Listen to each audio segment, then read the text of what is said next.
Hello दोस्तों, स्वागत है आपको अपने यूट्यूब चैनल इन कॉन्सेप्ट में। तो आइए दोस्त, हम लोग क्लास 10 के लिए केमिस्ट्री पढ़ेंगे। केमिस्ट्री का दूसरा चैप्टर होगा आम्ल भस्म एवं लवण। देखिए, आम्ल भस्म एवं लवण आपको कहीं भी कोचिंग जाते होंगे तो आपको अभी तक पढ़ाई हो गया होगा। तो इसमें हम लोग ऑब्जेक्टिव क्वेश्चन देखेंगे। जो VVI यहाँ पर क्वेश्चन लाए हैं 40 क्वेश्चन होगा दोस्त, सभी क्वेश्चन VVI होगा। आपको समझ में आ जाएगा, देखते जाइए। अगर आप मुश्किल से 10-15 मिनट नहीं देखिएगा, वीडियो स्किप करिएगा तो आपको दिक्कत होगा ही। आप ध्यान दीजिए, समझने की कोशिश कीजिएगा। अगर कहीं पे दिक्कत होगा तो कमेंट करके बताइएगा। देखिए, यहाँ बोलता है कि अम्लीय ऑक्साइड के विलयन का pH क्या होगा। आपको आम्ल भस्म लवण में पढ़ाया गया होगा कि एक आम्ल होता है, एक भस्म होता है। ये सब अम्लीय ऑक्साइड के विलयन के pH मान क्या होता है। तो 0 से 6 तक क्या होता है, अम्लीय होता है, अम्ल होता है। और 7 के बराबर में उदासीन हो जाता है। और 7 से जैसे हम आगे जाएंगे 7 से 14 तक वो क्या होता है, वो भस्म हो जाता है यानी सार हो जाता है। तो यहाँ तो क्वेश्चन बोल रहा है कि अम्लीय ऑक्साइड विलयन का pH मान 7 के बराबर होता है उदासीन। ये क्या होता है, उदासीन होता है। उदासीन या इसको हम निष्क्रिय भी बोलते हैं, निष्क्रिय। 7 से अधिक होता है, इसको हम लोग बोलते हैं सार। इसको क्या बोलते हैं, इसको बोलते हैं सार। 7 से कम होता है, इसको हम लोग बोलते हैं आम्ल। इसको क्या बोलते हैं, आम्ल। तो हम बोल रहे हैं अम्लीय ऑक्साइड, तो अम्लीय ऑक्साइड क्या हो जाएगा, 7 से कम होता है। 7 से कम होगा, और जितने ज़्यादा कम होगा उसमें उतने ज़्यादा अम्ल होगा। जैसे 0 होगा, 1 होगा, 2 होगा, 3 होगा, 4 होगा, 5 होगा, 6 होगा। ये जितने सबसे ज़्यादा अम्लीय होता है 0 वाला। ये 0 वाला जेकर pH मान 0 होगा, उसको आप खाइएगा तो बहुत खट्टा होगा, उसको आप खा नहीं सकते हैं, इतना खट्टा हो जाएगा। चलिए, पहला क्वेश्चन हो गया। क्वेश्चन नंबर दूसरा देखिए। आइए, क्वेश्चन नंबर दूसरा है कि pH का कौन सा मान क्षारक विलयन को निरूपित करता है, अथवा निम्नलिखित में से pH का कौन सा क्षारक विलयन का मान देता है। देखिए, क्षारक विलयन बोल रहा है, कौन विलयन, क्षारक विलयन। तो क्षारक विलयन कहाँ होता है, 7 से अधिक होता है। 7.1 से लेके कहाँ तक हो जाएगा, 14 तक क्षारक विलयन होता है। यानी 7 से कम। तो ये 2 है तो ये तो नहीं होगा, 7 के बराबर भी नहीं होगा, ये उदासीन हो जाएगा। ये क्या हो जाएगा, उदासीन हो जाएगा। ये 2 वाला हो जाएगा, जो अम्ल हो जाएगा। इससे है, ये भी अम्ल हो जाएगा। ये 13 है तो क्या हो जाएगा, सार हो जाएगा। 7 से अधिक है ना, तो सारीय विलयन बोला, तो यही हो जाएगा आंसर 13। आइए, तीसरा क्वेश्चन है कि बेकिंग सोडा का रासायनिक सूत्र है। देखिए, ये आपको निश्चित याद रखना है। बेकिंग सोडा के रासायनिक सूत्र क्या होता है, या बेकिंग पाउडर का अनुसूत्र क्या होता है। तो देखिए, बेकिंग सोडा के रासायनिक सूत्र क्या हो जाएगा, बेकिंग सोडा के रासायनिक सूत्र हो जाएगा NaHCO3। बेकिंग सोडा होता है, बेकिंग सोडा। NaH क्या होता है, ये कास्टिंग सोडा हो जाता है। चलिए, अगला क्वेश्चन है कि निम्नलिखित में विजातीय यौगिक कौन है। तो देखिए, विजातीय यौगिक मैंने सबसे अलग, तो प्लास्टर ऑफ पेरिस है। प्लास्टर ऑफ पेरिस है जो विजातीय यौगिक है। प्लास्टर ऑफ पेरिस कौन सा यौगिक है, विजातीय यौगिक है। चलिए, अगला क्वेश्चन है कि अमोनियम क्लोराइड का जलीय विलयन होगा। देखिए, अमोनियम क्लोराइड के जलीय विलयन क्या होता है, तो आ से अमोनिया हो जाएगा, आ से अम्लीय हो जाएगा। तो अमोनिया क्लोराइड का जलीय विलयन क्या हो जाएगा, अम्लीय हो जाएगा। आइए आगे देखते हैं।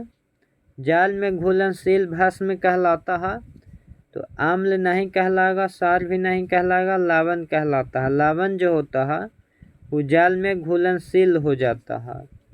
जैसे में नमक हम लोग खाते हैं, जल में क्या घुलनशील है, NaCl। तो यहाँ क्या हो जाएगा 80। ध्यान देना है, देखिए यहाँ जाल में बोल रहा है दोस्त, यहाँ सॉरी जनरेशन गलत हो गया, ध्यान देना है। यहाँ जाल में बोल रहा है, जाल में घुलनशील भास में, तो जाल में जो घुलनशील होगा उसको हम लोग सार बोलेंगे, यानी भास में बोलेंगे। राइट आंसर होगा बी, भास में बोलेंगे। मिल्क ऑफ मैग्नीशियम का पीएच मान होता है, तो मिल्क ऑफ मैग्नीशियम के पीएच मान हो जाएगा 10.5। और ये अगला है कि सिल्वर आयोडाइड का रंग कैसा होता है, तो सिल्वर आयोडाइड का रंग हो जाएगा पीला। लौंग तेल किस प्रकार का है, तो ये लौंग तेल क्या हो जाएगा, गंधीय हो जाएगा। क्या हो जाएगा, गंधीय हो जाता है लौंग तेल, गंधीय। किस पीएच वाला मान विलयन सबसे अधिक अम्लीय होगा, तो देखिए जितना ज़्यादा कम होगा उतना ही ज़्यादा अधिक होगा। एक है तो सबसे अधिक होगा, सबसे अधिक। अब एक से अधिक होता 0, लेकिन एक है तो सबसे अधिक अम्लीय हो जाएगा। और ये अगला है कि आयोडीन नमक है, तो NaCl जहाँ रहेगा वो नमक होता है। NaCl यहाँ भी है और कहीं तो ना है, तो ये दोनों हो जाएगा, ए और बी दोनों हो जाएगा, ए और बी दोनों हो जाएगा, ए और बी दोनों। निम्नलिखित में कौन संसारक अम्ल है, बताइए कौन संसारक अम्ल हो जाएगा, तो सल्फ्यूरिक अम्ल के हम लोग संसारक अम्ल बोलते हैं। सल्फ्यूरिक अम्ल को हम लोग क्या बोलते हैं, तो इसको हम लोग बोलते हैं संसारक अम्ल। वैटेरिक अम्ल है, वैटेरिक का जो अम्ल होता है वो सांद्र H2SO4 होता है। क्या होता है, H2SO4 हो जाता है। चलिए अगला क्वेश्चन है कि सोडा एस का रासायनिक सूत्र है, आपको बताना है सोडा एस का रासायनिक सूत्र। तो बताइए सोडा एस के रासायनिक सूत्र क्या होता है, सोडा एस के रासायनिक सूत्र हो जाएगा Na2CO3। CaCO3 किसका है, संगमरमर के है, संगमरमर के हो जाता है। चलिए अगला है काली चूना के रासायनिक सूत्र क्या है, बताइए काली चूना के रासायनिक सूत्र क्या होता है, CaO। इसको क्या बोला जाता है, अनबूझा चूना, अनबूझा चूना। इसको हम लोग बोलेंगे अनबूझा चूना, इसको बोलते हैं बूझे हुए चूना, बूझे हुए चूना, बूझे हुए चूना इसको बोलते हैं, इसको बोलते हैं काली चूना। अब इसको बूझा हुआ चूना, ये सब आपको याद रखना है जी। आइए अगला है कि दही में कौन सा अम्ल है, बताइए दही में कौन सा अम्ल होगा, तो दही में होता है लैक्टिक अम्ल। दही में कौन सा अम्ल होता है, लैक्टिक अम्ल। टार्टेरिक अम्ल होता है इमली में, इमली में कौन सा अम्ल होता है, इमली में होता है टार्टेरिक अम्ल। यहाँ दही में हो जाएगा लैक्टिक अम्ल। सिरका इस सब में होता है एसिटिक अम्ल, ये सब याद रखिएगा। प्लास्टर ऑफ पेरिस का रासायनिक नाम क्या है, तो देखिए प्लास्टर ऑफ पेरिस के रासायनिक नाम हो जाएंगे कैल्शियम सल्फेट हेमीहाइड्रेट। अगला है कि शल्य चिकित्सा में टूटी हड्डियों को जोड़ने के लिए प्रयुक्त होने वाला रासायनिक पदार्थ है, तो इसको हम लोग बोलते हैं plaster of Paris. Plaster of Paris टूटे फूटे हड्डियों को जोड़ने के लिए काम आता है। सिल्वर क्लोराइड का रंग क्या है, तो सिल्वर क्लोराइड का रंग हो जाएगा सफेद। क्या हो जाएगा, सफेद हो जाएगा। निम्नलिखित में कौन लवण है, तो देखिए NaCl है, जो लवण है ये हो जाएंगे नमक, NaCl हो जाएंगे लवण। नीला थोथा का रासायनिक सूत्र क्या होता है, आपको पढ़ाया गया होगा CuSO4 × 5H2O। ये नीला थोथा क्या होता है, रासायनिक सूत्र। अधातु के ऑक्साइड होते हैं आ से अधातु, अवा से अम्लीय। अधातु के ऑक्साइड अम्लीय होते हैं, ये धातु के होता है क्षारीय, ये धातु के हो जाएंगे क्षारीय और बाकी होगा नहीं। तो अधातु के बोलेगा तो अम्लीय, आ से अधातु, अवा से अम्लीय, और धातु बोलेगा तो क्षारीय होगा।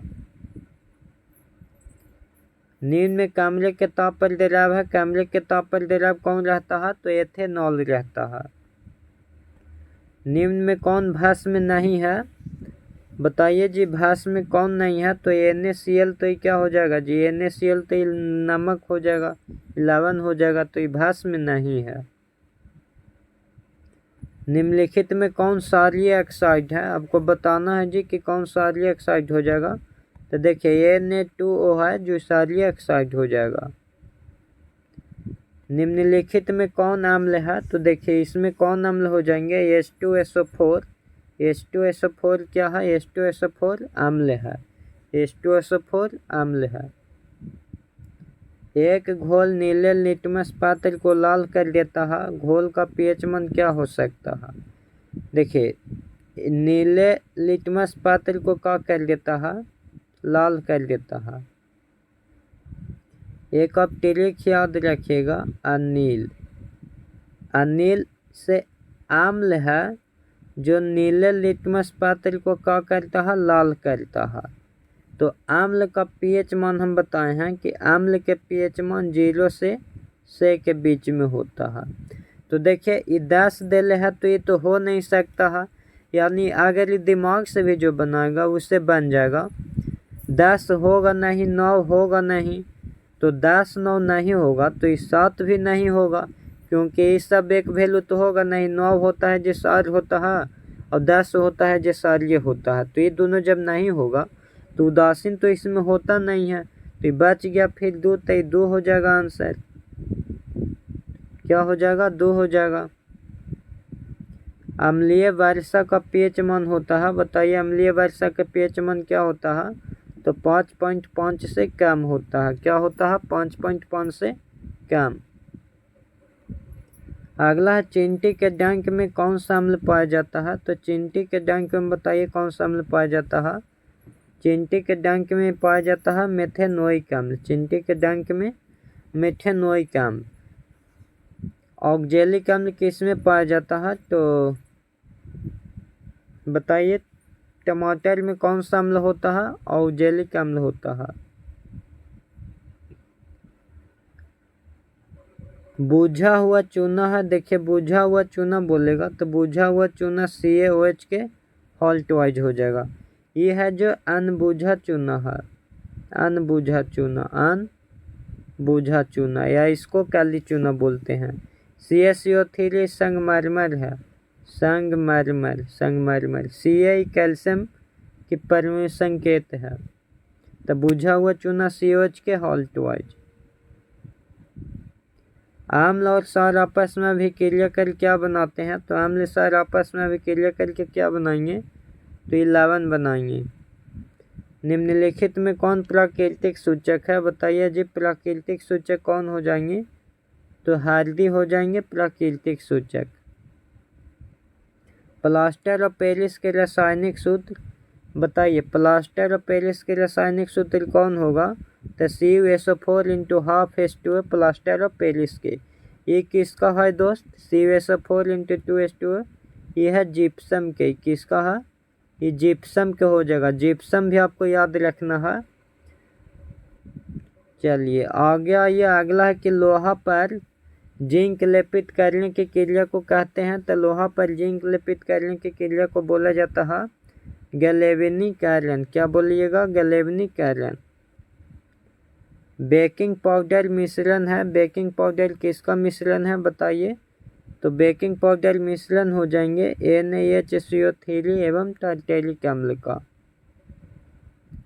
आइए अगला है कि ढोबिया सोडा का सूत्र है, तो ढोबिया सोडा का सूत्र देखिए Na2CO3 इंटू 10H2O, 10 याद रखेगा, 10 रुपये में धोने वाला सोडा मिल जाता है, तो ये हो जाएंगे।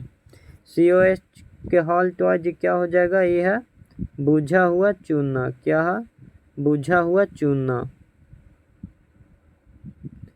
अम्ल का pH मान होता है, अम्ल का pH मान क्या होगा जी, अम्ल का pH मान 7 से कम होता है, 7 से कम। टूथपेस्ट कैसा होता है, तो टूथपेस्ट कैसा होता है, क्षारीय होता है। निम्नलिखित में कौन लवण है, तो बताइए जी लवण कौन है, K2SO4 क्या होगा, ये लवण हो जाएगा। टार्टेरिक अम्ल निम्नलिखित में किस में पाया जाता है, तो टार्टेरिक अम्ल इमली में पाया जाता है। टमाटर में ऑक्जेलिक अम्ल रहता है, इसमें क्या रहता है? ऑक्जेलिक अम्ल। सेब संतरा हो गया, सिरका में एसिटिक अम्ल। ये सब आप याद कर लीजिएगा। देखिए दोस्त, अगर वीडियो बढ़िया लगा होगा तो लाइक करिए, शेयर करिए और सब्सक्राइब जरूर करिए। जय हिंद दोस्त।